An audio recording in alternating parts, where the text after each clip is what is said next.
So today's gospel is talking about a process of becoming a disciple of Jesus Christ.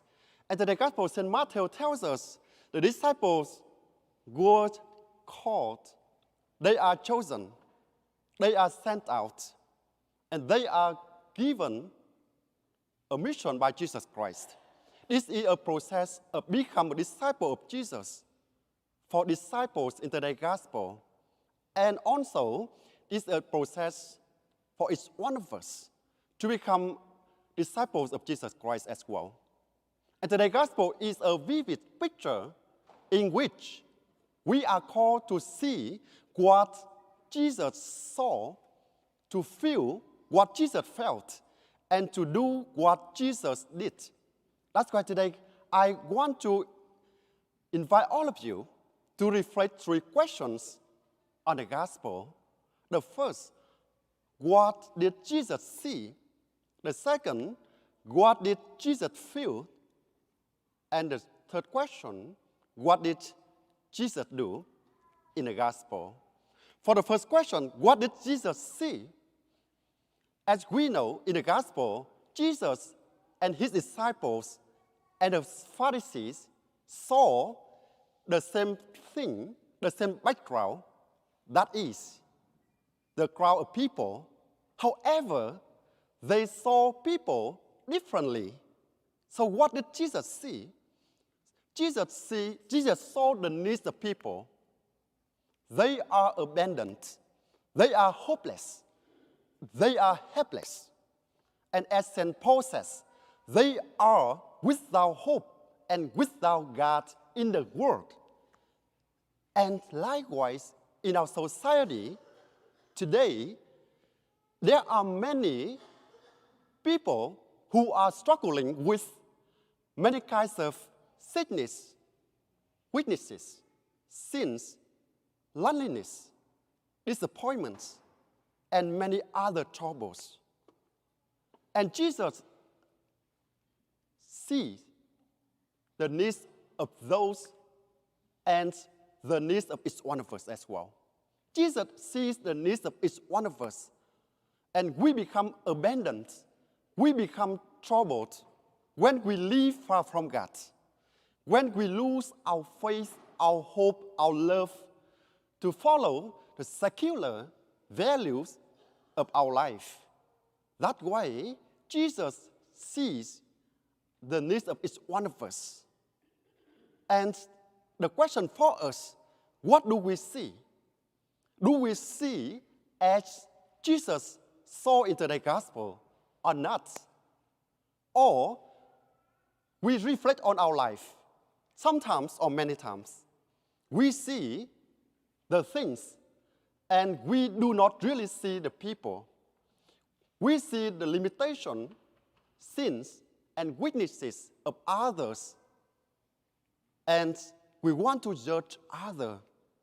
That's why today's gospel is a good opportunity for us to reflect on question: do we see as Jesus saw or not?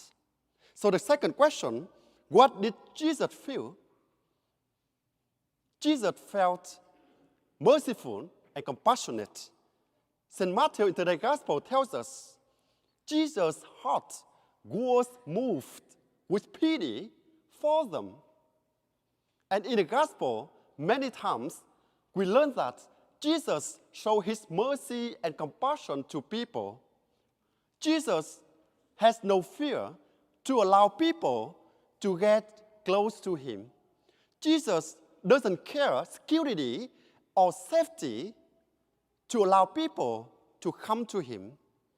Jesus embraces everybody who are sickness, who are disappointment. That's why Jesus is Emmanuel, God with us. Jesus is present at every moment of their life and also every moment of our life. And today's gospel, we learn that Jesus accepts people as they are, and Jesus feels lonely with the lonely. Jesus feels sits with the sick. And Jesus feels vulnerable with the vulnerable. And Jesus wants to become each one of them, want to become each one of us. And that's why we reflect the question, what did Jesus feel and what do we feel? Do we feel as Jesus felt? In the gospel, was our heart moved with pity for the needs of others or not? Was our heart moved with pity for the poor, for the abandoned, for the sick, for the vulnerable in our life or not? And the third question, what did Jesus do in the gospel? The first, Jesus ministered the needs of people. And Jesus ministers the needs of people by three actions: teaching, proclaiming the gospel to everybody, and healing of all kinds of sickness. And likewise, we are chosen by Jesus to do the actions.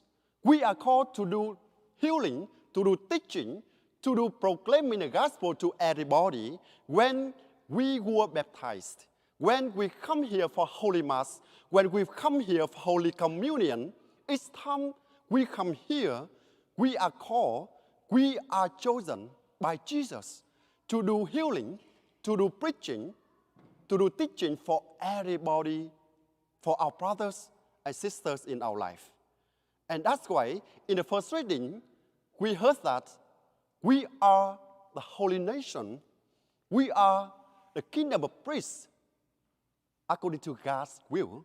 That's why we are chosen by God. We are called by God to become missionaries, to become His disciples for everybody. My dear brothers, the second that Jesus did in the gospel is He prays and He asks each one of us to pray for more workers, more laborers for the kingdom of God.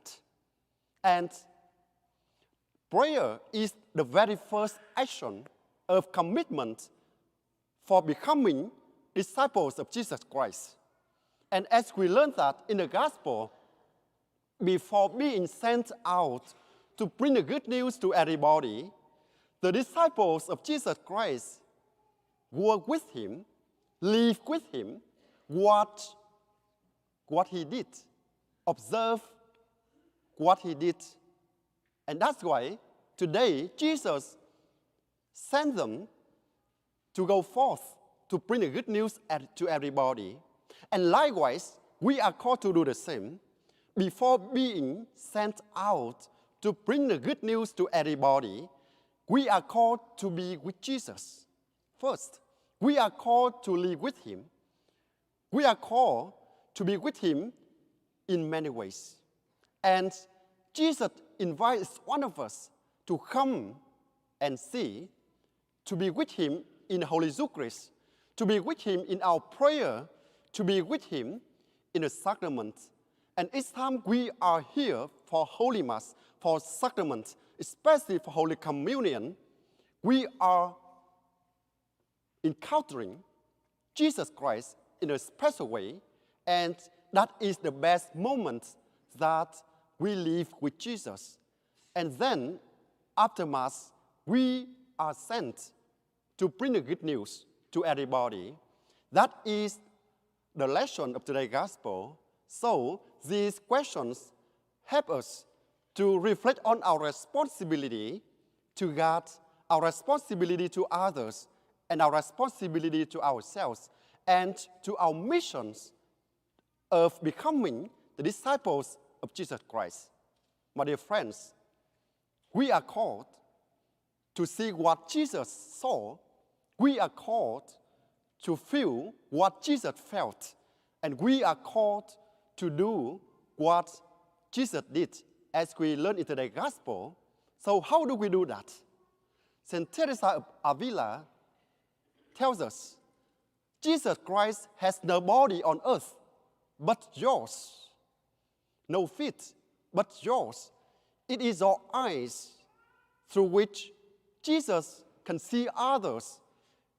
It is your hands through which Jesus can bless others. It is your heart through which Jesus can feel the feeling of others. It is your mouth through which His forgiveness is spoken. And likewise, we are called to remember, to notice, we are the hands of Jesus to bless others. We are the feet of Jesus Christ to walk with others. We are the ears of Jesus Christ to hear the voice of others. We are the heart of Jesus to feel the feeling of others. And in this way, we make Jesus Christ present in our life and in others' life. And in this way, you can bring the good news to everybody. My dear friends, today and every moment of our life, Jesus Christ still calls each one of us to His harvest. Young and old, lay persons or clergy, everybody in our church, in our community, are called to do His mission, to bring the good news to everybody. So, we are called to receive and to respond His calling on our life. And in this way, we not only become His disciples, but also bring the good news of the gospel to our brothers, to our sisters, to our family, to our community, and to everybody. Amen.